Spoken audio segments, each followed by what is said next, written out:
Now, Mr. President, the floor is yours to give your Nobel lecture.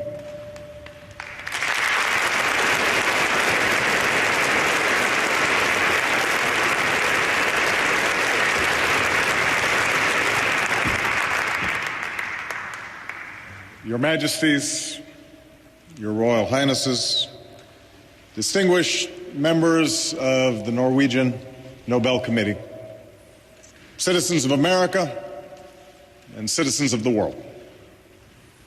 I receive this honor with deep gratitude and great humility. It's an award that speaks to our highest aspirations, that for all the cruelty and hardship of our world, we are not mere prisoners of fate. Our actions matter and can bend history in the direction of justice.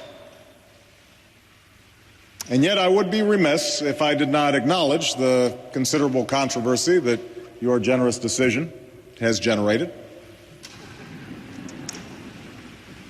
In part, this is because I am at the beginning and not the end of my labors on the world stage. Compared to some of the giants of history who have received this prize, Schweitzer and King, Marshall, and Mandela, my accomplishments are slight. And then there are the men and women around the world who've been jailed and beaten in the pursuit of justice. Those who toil in humanitarian organizations to relieve suffering. The unrecognized millions whose quiet acts of courage and compassion inspire even the most hardened cynics. I cannot argue with those who find these men and women, some known, some obscure to all but those they help, to be far more deserving of this honor than I. But perhaps the most profound issue surrounding my receipt of this prize is the fact that I am the commander-in-chief of a military, of a nation, in the midst of two wars. One of these wars is winding down.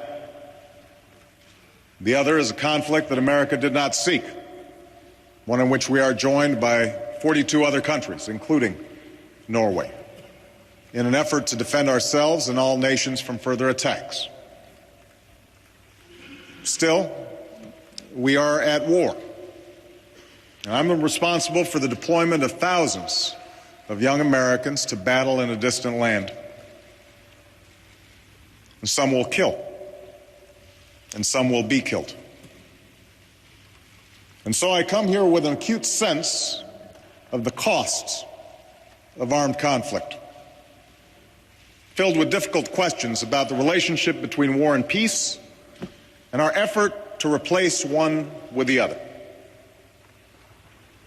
Now, these questions are not new. War in one form or another appeared with the first man. At the dawn of history, its morality was not questioned. It was simply a fact, like drought or disease. The manner in which tribes and then civilizations sought power and settled their differences. And over time, as codes of law sought to control violence within groups, so did philosophers and clerics and statesmen seek to regulate